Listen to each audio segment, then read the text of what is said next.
Alors que les assises nationales sont prévues du 25 au 26 mai 2024, le Front de défense pour la patrie appelle à la prolongation de la transition de 10 ans.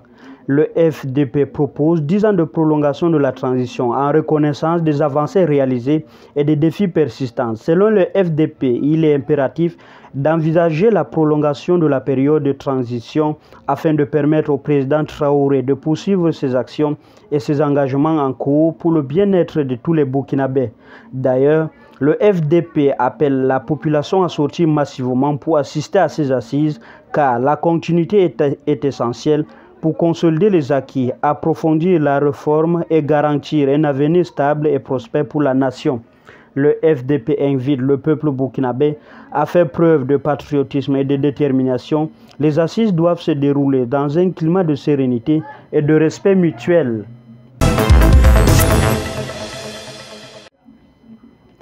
Paix et développement en Afrique. Le secrétaire général de l'ONU, Antonio Guterres, soutient une exclusion plus importante du continent africain dans la construction de la paix et le développement au niveau mondial. Le secrétaire général de l'ONU a plaidé pour le renforcement du rôle de l'Afrique en faveur de la paix hier, jeudi 23 mai, lors du débat du Conseil de sécurité consacré au renforcement du rôle des États d'Afrique face aux problèmes de sécurité et de développement dans le monde à New York. Selon lui, l'Afrique est une voie importante pour le bien du monde. Le continent abrite de nombreux exemples d'unité et de solidarité dans un monde fracturé. Dans son speech, il a rappelé la nécessité de remédier l'absence de représentation permanente de l'Afrique au sein du Conseil de sécurité. L'Afrique mérite de faire entendre sa voix dans l'architecture de paix et de sécurité.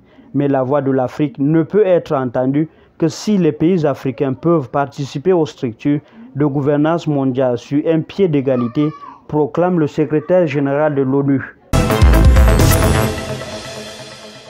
Développement technologique en Afrique. La vice-présidente américaine Kamala Harris annonce la création d'un nouveau partenariat visant à fournir un accès à Internet à 80% en Afrique d'ici 2030 contre environ 40% aujourd'hui. L'annonce a été faite ce vendredi et s'inscrit dans le prolongement de la visite de Kamala Harris sur le continent l'année dernière et de la visite du président kenyan William Ruto à Washington cette semaine. La vice-présidente et le dirigeant kenyan devaient avoir une discussion vendredi à la Chambre de commerce des États-Unis sur la manière dont les partenariats publics-privés peuvent stimuler la croissance économique en Afrique. En rappel, elle souhaite donner suite aux engagements qu'elle a pris pour promouvoir l'innovation numérique lors de sa visite au Ghana, en Tanzanie et en Zambie l'année dernière.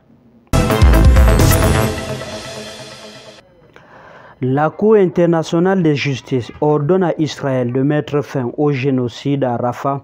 Le plus haut tribunal des Nations Unies a ordonné à Israël de mettre fin à ses opérations militaires dans la ville de Rafah, au sud de Gaza.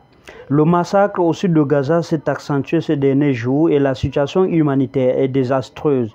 Selon la plus haute juridiction internationale, les opérations militaires d'Israël représentent le risque réel et imminent pour la population palestinienne de Gaza, puisque l'offensive israélienne a déjà tué plus de 35 000 Palestiniens, selon le ministre de la Santé de Gaza.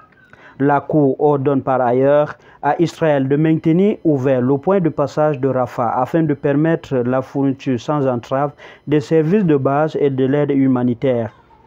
Les critiques à l'égard de la conduite d'Israël dans la guerre à Gaza se sont multipliées, même de la part de son proche allié, les États-Unis, qui ont mis en garde contre une invasion de Rafah. Pan African Media pour une Afrique souveraine et unie.